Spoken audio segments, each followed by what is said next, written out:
الرحمن الرحیم۔ محترم ناظرین السلام علیکم۔ پروگرام فکر مطہر میں آج آپ کو ایک بار پھر خوش آمدید کہتی ہوں، اور ہمارے ساتھ بیٹھی مہمان محترمہ معصومہ نقوی اور ہماری بہنیں جو یہاں اسٹوڈیو میں موجود ہیں، ان سب کو بھی خوش آمدید کہتی ہوں کہ یہ ہماری دی ہوئی دعوت پہ یہاں پر تشریف لائے۔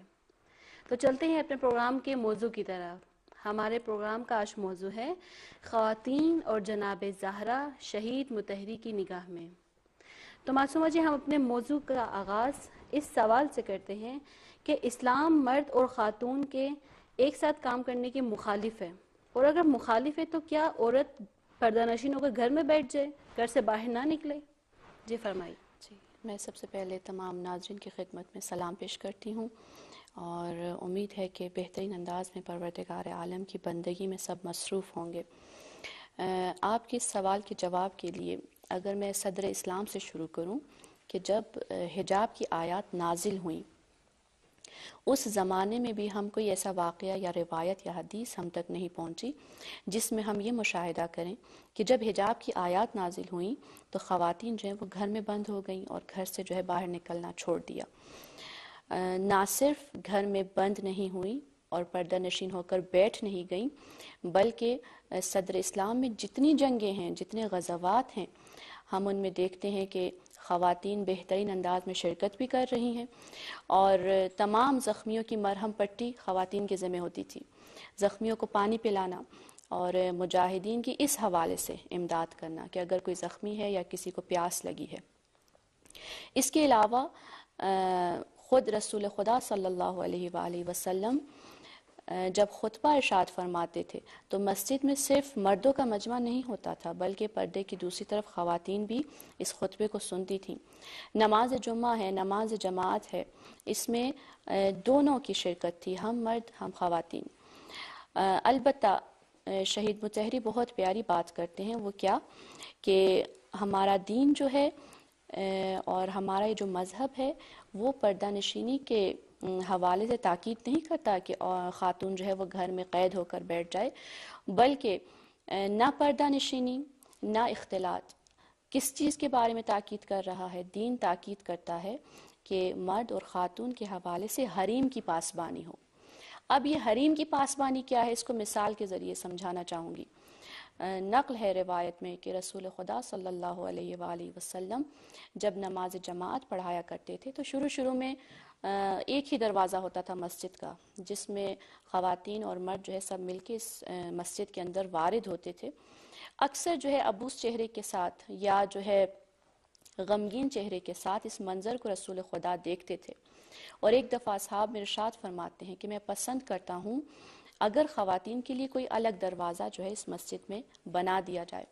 بس آپ کی اس نصیحت اور ارشاد کے مطابق ایک الگ دروازہ تعمیر ہوا، اور اب جب 2 دروازے ہو گئے تو رسول خدا فرماتے ہیں میں پسند فرماتا ہوں مرد جو ہیں دوسرے دروازے سے گزر نہ کریں، بلکہ وہ دروازہ صرف خواتین کے آنے جانے کے لیے مخصوص ہو جائے۔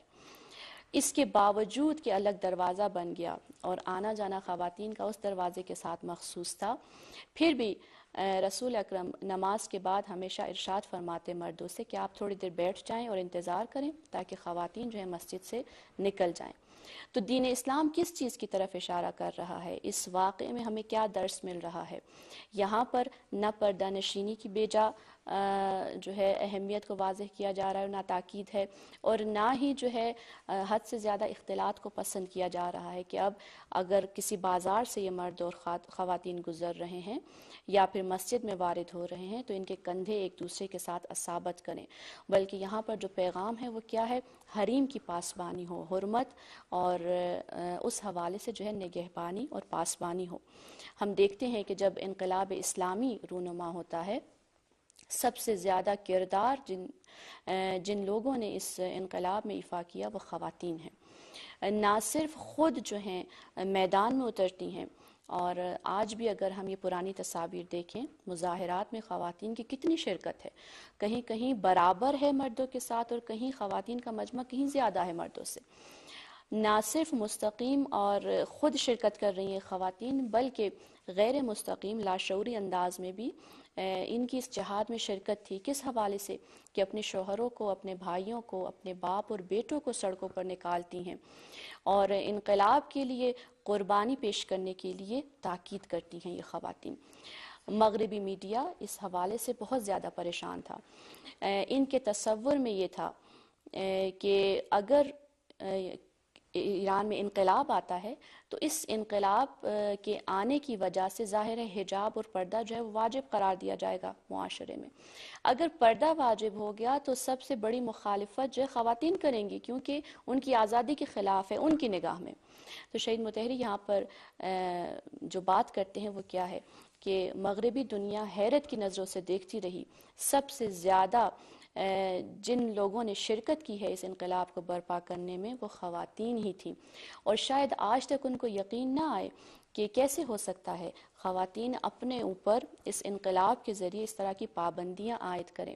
ان کا جواب ہم خود دیتے ہیں، وہ کس انداز میں کہ دیکھیے جو دین آپ کے سامنے تعارف ہوا اور بعض متعصب افراد نے، بعض تنگ نظر افراد نے، بعض جاہل افراد نے جس انداز میں اس دین کو تنگ نظری کے ساتھ پیش کیا، شاید اس دین میں آپ کو نظر آئے کہ خاتون کے اوپر ظلم ہو رہا ہے، اور اگر اس کو پردہ کرایا جاتا ہے تو گھر کے اندر اس کو بند کر دیا جاتا ہے۔ ہمارے ہاں ابھی بھی ایسی فرقے پائے جاتے ہیں، متعصب فرقے، کہ اگر ہم کھلا عام بات کرنا چاہیں تو شاید اسلام کے ساتھ ان کا ناطہ نہ ہو، کہ اگر خاتون جو ہے ٹوپی برقع نہیں اوڑھتی اور جو ہے اس کے ہاتھ نظر آ گئے تو انگلیاں کاٹ دی جاتی ہیں، یا پاؤں تھوڑے سے نظر آ گئے تو پاؤں کاٹ دیے جاتے ہیں، اگر ہونٹ نظر آ گئے تو ہونٹ کاٹ دیے جاتے ہیں۔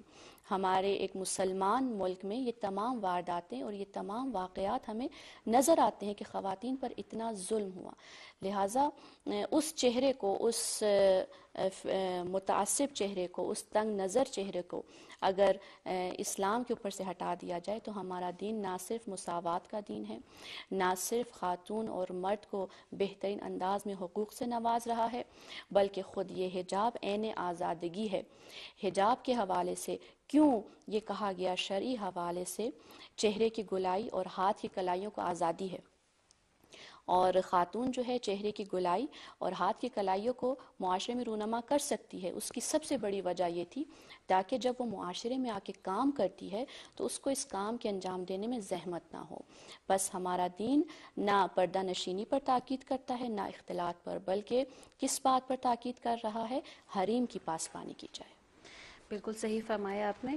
اب میں دوسرا سوال آپ سے یہ کہ شہید مطہری اپنی کتابوں میں جناب سیدہ کو کیسے یاد کرتے ہیں؟ جی، شہید مطہری اپنے تمام آثار میں اور کتابوں میں جناب سیدہ سلام اللہ علیہا کے حوالے سے جس صفت کو زیادہ اجاگر کر کے دکھانا چاہ رہے ہیں وہ یہ ہے کہ جناب سیدہ ساری زندگی سب سے زیادہ رسول خدا کی مطیع تھی، رسول خدا کی اطاعت کی، اور ظاہر ہے رسول خدا کی اطاعت عین اطاعت پروردگار عالم ہے۔ اس حد تک اپنی زندگی میں پروردگار عالم کے نبی کو خوش کرنے کے لیے سادگی اپناتی ہیں کہ نقل ہے روایات میں آپ کی بعض زوجات رسالت مآب سے زر و زیور کی درخواست کرتی تھیں، لیکن جناب سیدہ کے بارے میں کبھی ایسی مثال نہیں ملی کہ آپ نے آ کے اپنے بابا جان سے کوئی ایسی زندگی کی درخواست کی ہو جس میں رفاہ ہو، آسائش ہو، آرام ہو، یا پھر جب مال غنیمت آتا تھا کبھی جناب سیدہ نے کہا ہو کہ ہمارا حصہ کہاں گیا، بلکہ وہ غنائم بھی آپ فقراء میں بانٹ دیتی تھی۔ اس کی بارز مثال ایک واقعے کی صورت میں بیان کرنا چاہوں گی۔ ایک مرتبہ رسول خدا کسی سفر کے بعد گھر واپس آتے ہیں، اور آپ کی عادت تھی کہ جب بھی سفر کر کے آتے تھے سب سے پہلے جناب سیدہ کے گھر ان کی زیارت کے لیے جاتے تھے، اور جب سفر پہ جانا چاہتے تھے، اب چاہے جنگ ہو، غزوہ ہو یا کوئی سفر ہو، سب سے آخر میں بی بی سے آ کے ملاقات کرتے تھے۔ سفر سے واپسی پہ آپ جناب سیدہ کے گھر تشریف لائے تو کیا دیکھتے ہیں کہ جناب سیدہ کے حجرے میں نئے پردے لٹک رہے ہیں اور ان کے ہاتھ میں چاندی کا کنگن ہے۔ رسول خدا اپنی بیٹی سے بے حد محبت کرتے تھے، البتہ یہ بھی جائز سوال ہے کہ یہ محبت صرف شفقت پدری والی محبت نہیں ہے، بلکہ رسالت مآب بہت ساری اور وجوہات کی وجہ سے، جو وجوہات پروردگار عالم کی طرف سے ان کو شناخت ان وجوہات کی، اس وجہ سے محبت کرتے تھے۔ تو جب اس عالم میں دیکھا جناب سیدہ کو، احترام سے ملتے ہیں اور اس کے بعد فوراً اٹھ کر چلے جاتے ہیں۔ اب جناب سیدہ کے لیے یہ بات اور یہ سلوک، یہ رویہ بہت نیا تھا، فوراً سمجھ جاتی ہیں۔ رسالت میں آپ جا کر مسجد میں بیٹھ جاتے ہیں اصحاب کے درمیان۔ تھوڑی دیر کے بعد ایک غلام آپ کی خدمت میں آتا ہے اور کہتا ہے کہ یا رسول اللہ، جناب سیدہ نے آپ کو سلام بھیجا اور ساتھ ہی جو ہے یہ کنگن اور یہ پردے آپ کی خدمت میں، جس کو چاہے آپ انفاق کر دیں۔ یہاں پر رسالت مآب مسکراتے ہیں اور کہتے ہیں کہ تیرا باپ تجھ پر قربان ہو جائے، سب سے زیادہ تو اپنے والد کو جانتی ہے۔ لہٰذا جناب سیدہ کی شخصیت ایسی شخصیت ہے، شہید مطہری نے اپنے آثار میں اس خصلت کو اجاگر کیا کہ ساری زندگی سب سے زیادہ اطاعت جناب سیدہ نے اپنے نبی کی فرمائی ہے۔ اپنی گفتگو کو ہم یہاں پر روکتے ہیں۔ ناظرین، یہاں پر ہم لیتے ہیں ایک چھوٹا سا بریک، ہمارے ساتھ رہیں۔ رہبر انقلاب اسلامی حضرت آیت اللہ العظمیٰ خامنئی شہید مطہری کے بارے میں فرماتے ہیں، استاد شہید علامہ مرتضیٰ مطہری عصری تقاضوں اور وقت کی انفرادی و اجتماعی ضروریات کا بھرپور ادراک کر کے انہیں بہتر انداز سے پورا کرنے کے علاوہ اپنے جدید اور عام فہم طرز بیان کے ذریعے تشنگان علم و معرفت کو سیراب کرتے رہے۔ یقیناً آپ کے جملہ رشحات قلم ان باوثوق محکم و مستند مصادر کا حصہ ہیں جو صدیوں تک فکری و روحانی ضروریات پوری کرتے رہیں گے۔ یہ ضروری ہے کہ علماء و دانشور ہر دور میں اپنے مخاطبین کی شناخت کر کے ان کی ضروریات کا پتہ لگائیں اور انہیں پورا کرنے کے لیے اس بحر بے کرا میں غوطہ ہو کر لازمی علمی مواد تیار کریں اور اسے بہترین انداز سے معاشرے کے مختلف طبقات کے سامنے پیش کریں۔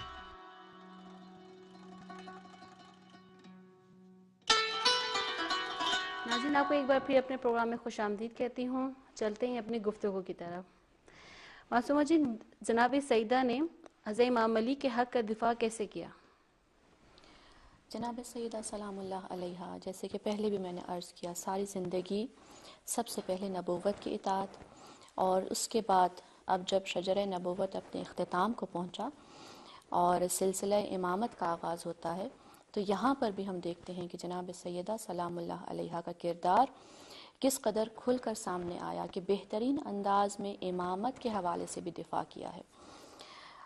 شہید مطہری اپنے آثار میں اس پرآشوب ماحول اور زمانے کے حوالے سے نقل کر رہے ہیں کہ ایک مرتبہ جناب سیدہ جب اپنے تمام حقوق سے محروم ہو گئیں اور مختلف اذیتوں سے آپ کو گزارا گیا، ایک مرتبہ غضب آلود نگاہوں کے ساتھ گھر میں وارد ہوتی ہیں۔ جب گھر میں وارد ہوئیں تو کیا دیکھا کہ امیر المومنین علیہ السلام گھر کے کونے میں بیٹھے ہیں۔ یہاں پر پہلی مرتبہ شاید جناب سیدہ کی آواز اونچی ہوئی تھی اور جناب سیدہ فرماتی ہیں، اے ابو طالب کے بیٹے، تم وہ ہو کہ اتنے شجاع اور دلیر تھے کہ شجاعان عرب تمہاری وجہ سے سو نہیں سکتے تھے، اور آج حالت یہ ہو گئی ہے کہ چند سست اور ضعیف لوگوں کی وجہ سے آپ اس طرح سے گھر میں گوشہ نشین ہو گئے ہو۔ یہاں پر مولا علی علیہ السلام تھوڑی دیر خاموشی اختیار کرتے ہیں۔ ایسے میں روایت کہتی ہے آواز اذان جو ہے وہ بلند ہو جاتی ہے۔ جب مؤذن آواز بلند کرتا ہے اشہد ان محمد رسول اللہ صلی اللہ علیہ وآلہ وسلم، یہاں پر امیر المومنین اب کلام کرتے ہیں، کہتے ہیں یا فاطمہ، کیا آپ چاہتی ہو کہ یہ آواز ہمیشہ کے لیے بند ہو جائے؟ تو جناب سیدہ اس وقت سمجھ جاتی ہیں کہ علی علیہ السلام کی خاموشی کی وجہ کیا ہے۔ فرماتی ہیں حسبی اللہ و نعم الوکیل، اور اس کے بعد ایسا صبر کرتی ہیں کہ ہم تاریخ میں پڑھتے ہیں یہ صبر ان کی شہادت پر آ کر ختم ہو جاتا ہے۔ اب فاطمہ سلام اللہ علیہا نے اپنے حوالے سے جو ان کی ذمہ داری تھی، امامت اور ولایت کی پشتیبانی اور اس کی حمایت اور آخری دم تک اس کے لیے دفاع کرنا، اس کو نبھا کر چلی گئیں۔ ادھر ہم امیر المومنین علیہ السلام کو دیکھتے ہیں کہ آپ نے بھی بہترین انداز میں اس زمانے میں جو آپ کی ذمہ داری تھی اس کو نبھایا۔ ایک وقت جو ہے خاموشی اختیار کی، لیکن تاریخ میں بہت سے ایسے اوقات بھی نظر آتے ہیں جب کہ مولا نے قیام کے لیے آواز کو بلند کیا۔ مولا علی علیہ السلام نہج البلاغہ میں خود ارشاد فرما رہے ہیں کہ میں نے اپنی زندگی میں 2 بے نظیر مارکے مارے ہیں۔ پہلا مارکہ وہی خلافت کے حوالے سے ہے کہ جب خلافت کو چھین لیا جاتا ہے تو میں بہترین انداز میں صبر کرتا ہوں۔ بے شک امامت پروردگار عالم کی طرف سے ہے، لیکن کچھ باتیں ایسی بھی ہیں کہ جب تک دنیا میں انسان اور لوگ ساتھ نہ دیں شاید وہ باتیں محقق نہیں ہو سکتی، اور اگر وہ باتیں محقق نہ ہوں تو پروردگار عالم بھی انسان کو جو ہے زمرہ امتحان میں ڈال دیتا ہے۔ علی علیہ السلام فرماتے ہیں اس وقت کوئی مجھ جیسا فیصلہ نہیں کر سکتا تھا کہ 25 سال کی خاموشی کو کس لیے اختیار کرے، اسلام کی بقا کے لیے، اسلام کی عظمت کے لیے، اور یہ کہ شجر اسلام جو ہے اسی طرح سے تناور ہوتا رہے۔ اور دوسرا مارکہ جو میں نے مارا ہے اس کو بھی کوئی اور انجام نہیں دے سکتا تھا، وہ کیا تھا؟ میں نے اپنے ہاتھوں سے 4000 خوارج کو تحت تیغ کیا ہے۔ یہ فیصلہ ایسا تھا کہ اگر کوئی بھی میری جگہ ہوتا تو اس نتیجے تک نہ پہنچ سکتا۔ کیوں؟ اس لیے یہ بہت اہم نکتہ ہے۔ بے شک آپ نے سوال جناب سیدہ کے بارے میں کیا، لیکن کیونکہ آج کا زمانہ بھی ہم اس بات میں گرفتار ہیں کہ ظاہری طور پہ ہم دیکھتے ہیں کوئی بہت نمازیں پڑھتا ہے، زاہد ہے، پرہیزگار ہے، سمجھتے ہیں سارا دین یہی ہے۔ مولا فرماتے ہیں اس زمانے میں کوئی اس کام کو انجام نہیں دے سکتا تھا۔ اس کی وجہ یہ ہے کہ یہ خوارج ظاہری طور پر نہایت ہی عابد و زاہد و پرہیزگار تھے، ان کی پیشانیوں کے اوپر محراب کی علامتیں تھیں، ان کے زانوں، گھٹنے رکوع اور سجود کی وجہ سے سخت ہو چکے تھے، لہٰذا کوئی یہ تصور نہیں کر سکتا تھا کہ ہم ان لوگوں کو دین اسلام سے خارج سمجھیں گے۔ یہ میں تھا کہ جس کی چشم بصیرت بیدار تھی، کھلی تھی، اور میں نے اپنی ہمت کے ساتھ خوارج کی تعداد تقریباً 12,000 تھی۔ 4,000 میدان جنگ میں آتے ہیں اور امیر المومنین علیہ السلام سب کو جو ہے تہہ تیغ کر دیتے ہیں۔ اسی طرح سے ہم دیکھتے ہیں کہ جناب سیدہ سلام اللہ علیہا ایسا نہیں ہے کہ اپنی موت کے بعد ان کا کردار ختم ہو گیا اور ولایت کے حوالے سے پشتیبانی ختم ہو گئی، بلکہ ہم دیکھتے ہیں کہ 11 معصومین کی شکل میں ہر زمانے میں وہ زندہ ہیں اور آج تک زندہ ہیں، امام زمان علیہ السلام کے وجود مبارک کے سبب اور طفیل، اور ہر زمانے میں ہر امام نے اپنی اس ماں پر فخر کیا ہے۔ خود جب ہم واقعات عاشورہ کا مطالعہ کرتے ہیں تو امام حسین علیہ السلام کس بات پر فخر کر رہے ہیں؟ جب ابن زیاد آپ کو 2 باتوں میں مخیر کرتا ہے، یا آپ موت کو قبول کریں یا پھر یزید کی بیعت کر لیں، یہاں پر امام نے جس چیز کے حوالے سے فخر کا اظہار کیا ہے، یہ بات ہماری آنکھوں کو کھول دے کہ خاتون کی گود اس انداز میں انسان کی تربیت کر سکتی ہے کہ آج امام معصوم ہے، مصائب کے گھیراؤں میں اور نرغہ اعداء میں کھڑا ہو کر کیا کہہ رہا ہے؟ مجھے فخر ہے جس دامان میں پلا ہوں۔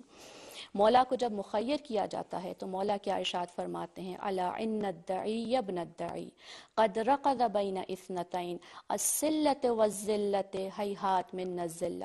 مولا فرماتے ہیں یہ ولد ناپاک مجھے 2 باتوں میں مخیر کر رہا ہے، یا ذلت کی موت اور یا پھر جو ہے یا ذلت کی زندگی یا پھر تلوار اور موت سے ہمکنار ہونا۔ تو یہاں پر امام فرماتے ہیں کیا یہ نہیں جانتا کہ میں نے کس کے دامان میں پرورش پائی ہے؟ میں وہ حسین ہوں جو پیغمبر اور علی کے دامان میں پلا ہے، میں وہ حسین ہوں جس نے فاطمہ الزہرا کا دودھ پیا ہے۔ پس جو انسان جناب سیدہ جیسی ہستی کا دودھ پیے گا وہ کبھی بھی ذلت اور خواری کی زندگی پر راضی نہیں ہو سکتا۔ اور یہ ہمارے لیے سب سے بڑا پیغام ہے کہ عورت کا اور ایک خاتون کا اصل روپ اور کردار کیا ہے کہ وہ معاشرے میں انسانوں کی بہترین انداز میں تربیت کرے تاکہ یہ تربیت باعث بن جائے کہ انسان دنیا و آخرت میں سربلند اور کامران ہو انشاءاللہ۔ بے شک بہت اچھا فرمایا آپ نے۔ ناظرین یہاں پر ہمارے دوبارہ ایک بار پھر بریک کا ٹائم ہو چلتا ہے، چلتے ہیں بریک کی طرف۔ عورت کے پردے پر کیا جانے والا پہلا اعتراض یہ ہے کہ پردے کی کوئی معقول دلیل موجود نہیں ہے، اور ایک غیر منطقی بات کا دفاع کرنا درست نہیں ہے۔ کہتے ہیں کہ پردے کا منشا غارت گری اور بدامنی تھا جو آج کے دور میں پائی نہیں جاتی، اور یا یہ کہ پردے کے محرکات روحانیت اور ترک لذت تھے۔ جو ایک غلط اور نادرست سوچ پر مبنی تھے، یا یہ کہ مردوں کی خود خواہی اور تسلط پسندی کے نتیجے میں پردہ کیا جاتا تھا، جو ایک ناپسندیدہ صفت ہے جس سے مقابلہ کرنا چاہیے، اور یا پردہ ماہواری کے ایام کی پلیدی کی وجہ سے کیا جاتا تھا، اور یہ بھی ایک خرافاتی عمل ہے۔ پردے پر کیا جانے والا دوسرا اعتراض یہ ہے کہ یہ آزادی کے حق کی پامالی کا سبب بنتا ہے، جو ایک بنیادی فطری انسانی حق ہے، اور یہ ایک نظر سے عورت کی انسانی حیثیت کی توہین محسوب ہوتا ہے۔ کہتے ہیں کہ انسانی حیثیت اور شرافت کا احترام انسانی حقوق کے منشور کی شقوں میں سے ایک ہے۔ ہر انسان شرافت اور آزادی سے بہرہ مند ہوتا ہے، چاہے مرد ہو یا عورت، سفید فام ہو یا سیاہ فام، اور چاہے کسی بھی ملک یا دین و مذہب کا پیرو کیوں نہ ہو۔ عورت کو پردہ کرنے پر مجبور کرنا اس کی آزادی کے حق کو نظر انداز کرنے اور اس کی انسانی حیثیت کی توہین کے مترادف ہے۔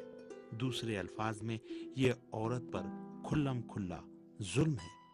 عورت کی عزت نفس و انسانی کرامت اور اس کے حق آزادی اور عقل و شریعت کے اس اصول کے تناظر میں کہ کسی شخص کو کسی وجہ کے بغیر گرفتار نہیں کیا جا سکتا یا زندان میں نہیں ڈالا جا سکتا، اور کسی بھی شخص پر ظلم و ستم کسی بھی شکل میں اور کسی بھی طریقے اور بہانے سے روا نہیں رکھا جا سکتا، اس پردے کو ختم کر دینا چاہیے۔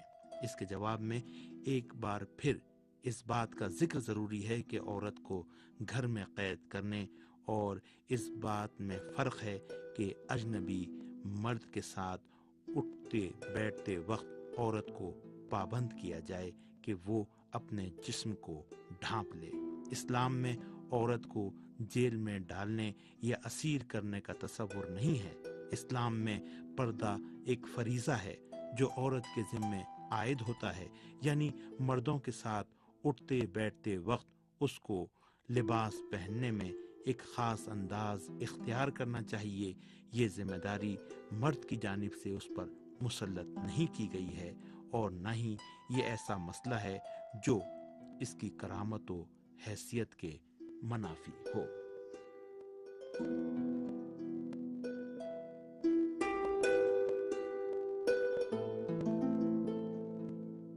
ناظرین، آپ کو ایک بار پھر اپنے پروگرام میں خوش آمدید کہتی ہوں۔ اب ہم چلتے ہیں اپنے سوالات کی طرف۔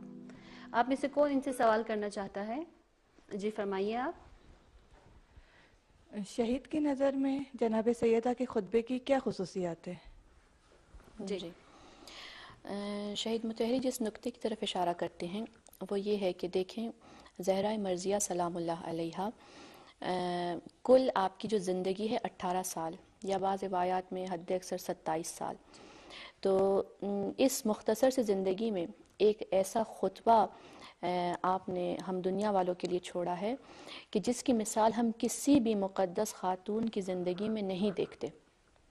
آپ کے بعد بھی بہت سی مقدس خواتین آئی ہیں جنہوں نے خطبے دیے ہیں، لیکن جناب سیدہ سلام اللہ علیہا کا خطبہ اپنے حوالے سے بے مثال ہے اور بے نظیر ہے۔ حتیٰ کہ اہل سنت بھی اس خطبے کو نقل کرتے ہیں۔ اہل سنت برادران میں ان کی تاریخ میں بغدادی 3 صدی میں اس خطابے کو نقل کر رہا ہے۔ سب سے اہم بات جو اس خطبے میں پائی جاتی ہے وہ یہ ہے کہ جناب سیدہ نے اس کے باوجود کہ مسجد میں آ کر ملأ عام میں یہ خطبہ دیا ہے، لیکن بہترین انداز میں اپنی حریم کی پاسبانی کی ہے۔ اور باہر سے اگر ایک مرد یہ سوچنا چاہے کہ وہ خاتون جو مکمل حجاب کے ساتھ ہے اور اپنی حریم کی پاسبانی بھی کرتی ہے کہ پھر بھی کس انداز میں معلومات اس کے پاس زیادہ ہیں اور تقریباً تمام اجتماعی حالات سے یہ آگاہ ہے، اور یہ بات جو ہے مزید آپ کے احترام میں اضافے کا باعث ہے کہ آپ عین یہ کہ ایک پردے دار خاتون ہے، علم و عمل میں بھی سب سے آگے ہیں اور اپنے زمانے میں بے مثال ہیں۔ جناب سیدہ کا خطبہ اپنے اندر توحید رکھتا ہے، وہ توحید جو نہج البلاغہ کی توحید کی برابری کر رہی ہے۔ وہ توحید کہ جس تک جو ہے فلاسفہ کی رسائی نہیں ہے۔ جب آپ کی ذات مبارک پروردگار عالم کی تعریف کر رہی ہوتی ہے تو اب فلاسفہ اگر سمجھنا چاہیں ان توصیفات کو سمجھ نہیں سکتے۔ یہاں سے آپ کے علمی حوالے سے کہ آپ کی شخصیت علمی حوالے سے کس قدر پختہ ہے اس کا اندازہ ہوتا ہے۔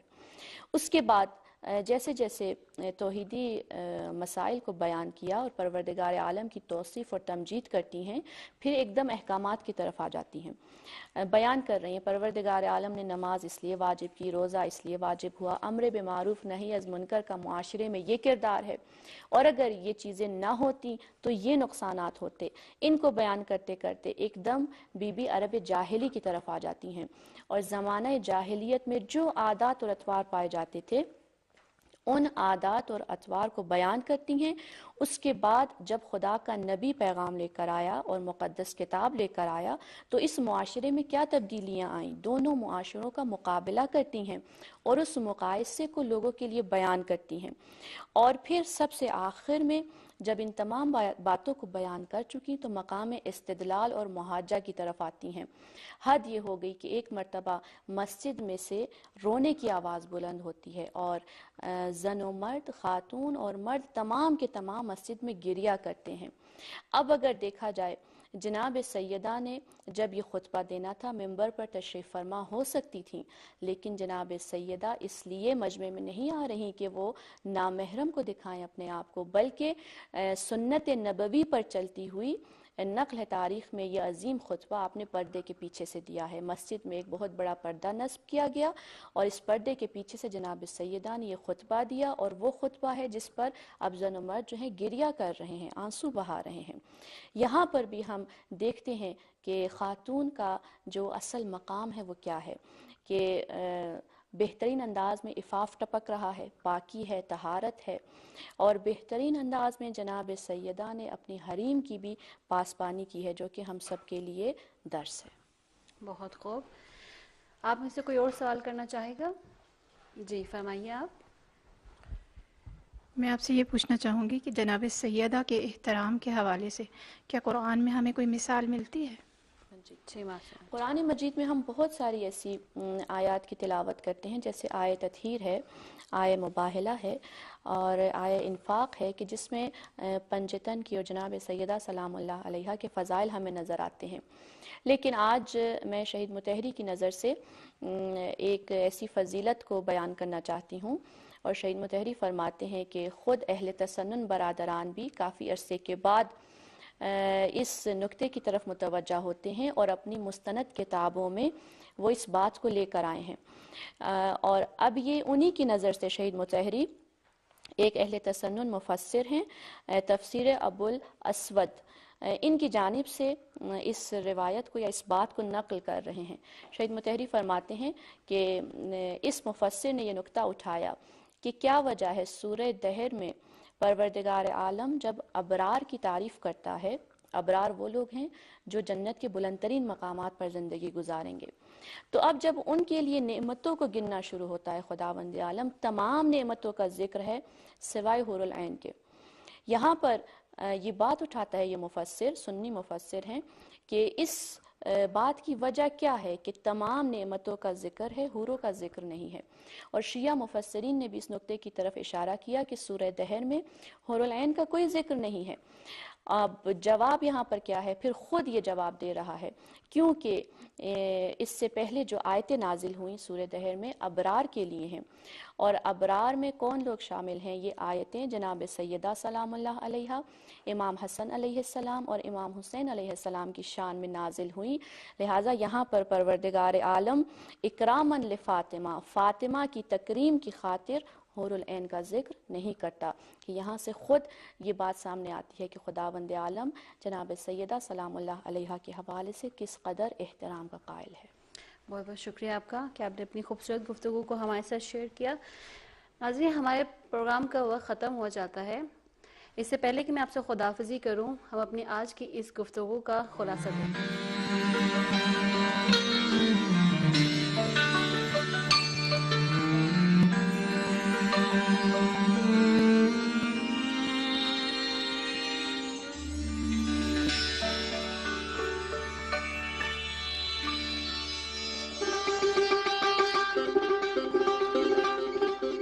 ناظرین، آج کے پروگرام میں ہم نے خواتین اور حضرت زہرا سلام اللہ علیہا کی سیرت کے موضوع پر گفتگو آپ کے لیے پیش کی۔